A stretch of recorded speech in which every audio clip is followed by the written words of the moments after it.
जय श्री कृष्ण, जय श्री राम, जय गौ माता, जय राधे श्याम। और आप सब कैसे हैं?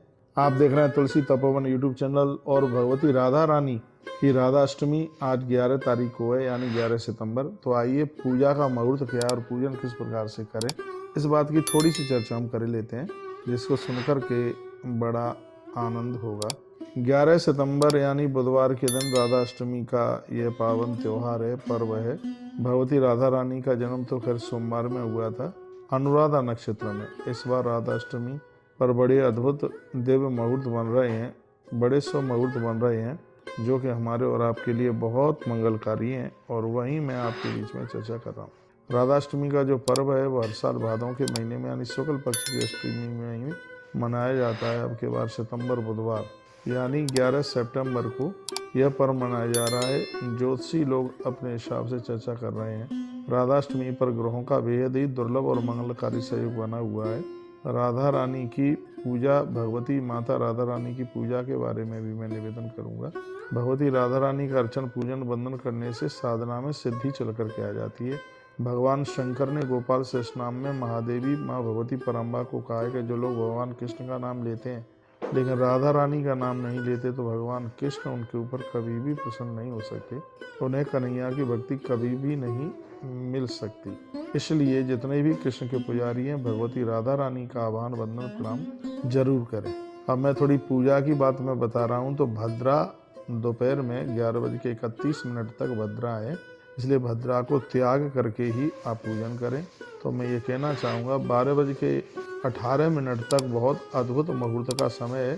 11:30 बजे के बाद आप इतने समय में पूजा कर लीजिएगा तो ये बहुत ज़्यादा बढ़िया है। यानी 11:31 तक पूजन नहीं, भद्रा हट जाएगी, उसके बाद में फिर आपके पास 12:18 तक बड़ा अद्भुत समय बच रहा है, उसमें आप पूजा करें। तो भगवती राधा अष्टमी पर बड़े शुभ अद्भुत योग बन रहे हैं। इसमें गज केसरी योग है, बुध आदित्य योग है, इसमें प्रीति योग भी है, रवि योग भी है। तो ये योग अब के बहुत ज़्यादा अद्भुत हैं।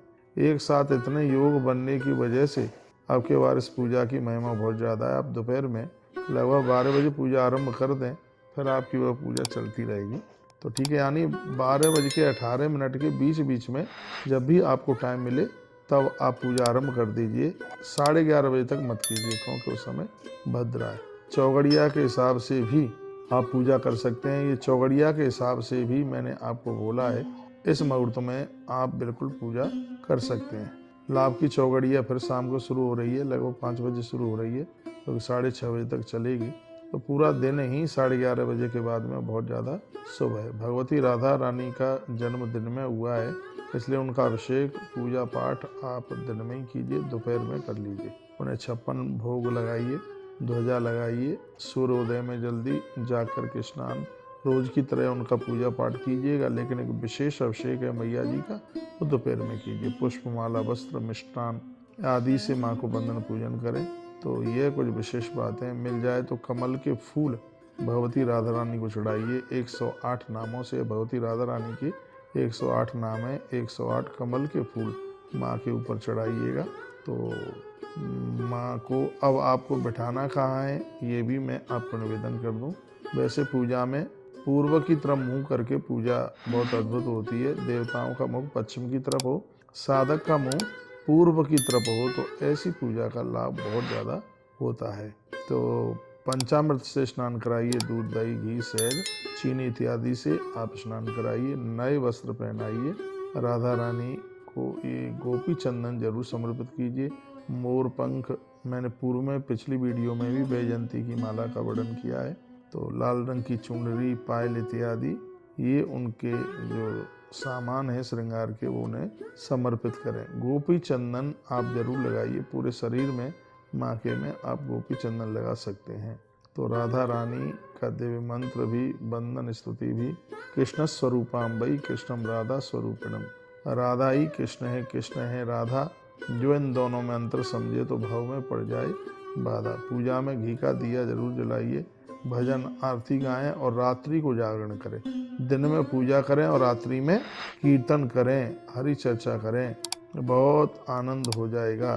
और आप अपने लोगों को बुला करके एक महा उत्सव मनाइए।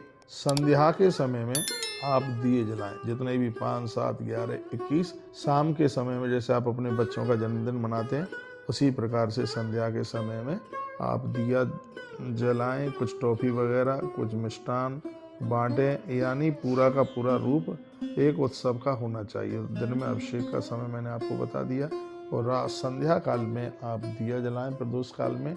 फिर कुछ कीर्तन करें, ढोलक जरूर बजाएं, माँ को वंदन और प्रणाम करें, बहुत आनंद हो जाएगा। एक बात मैं आपको कहूँगा, अनुराधा नक्षत्र में, जैसे रोहिणी नक्षत्र में भगवान श्री कृष्ण का जन्म हुआ है, उसी प्रकार से माँ राधा रानी का जो जन्म है वो अनुराधा नक्षत्र में हुआ है। उस हिसाब से यानी 11 तारीख को ही राधा अष्टमी है। राधा रानी बरसाने वाली, राधा रानी जो कि हमारे जीवन की धारा है, उसके बिना कल्याण कभी हो ही नहीं सकता। जो हमेशा भगवान श्री कृष्ण की आह्लादध्वनि शक्ति रही है, और वो भगवान श्री कृष्ण में ही समाहित है। भगवान कृष्ण भी आधे हैं, उसके बिना राधे के बिना तो श्याम भी आधे हैं। हमारो धन राधा श्री राधा श्री राधा, परम धन राधा श्री राधा श्री राधा। बोलिए राधा बिहारी सरकार की जय हो, राधा वल्लभ लाल की जय हो। तो मैंने राधाष्टमी की कुछ महिमा आपको बताई है। इसमें गोरोचन कहीं मिल जाए, गोपी चंदन गोरोचन, ये पूजा में आप जरूर लीजिएगा। कहीं मिल जाए तो कमल के फूल चढ़ाइए, ना मिले तो गुलाब के फूल चढ़ाइए।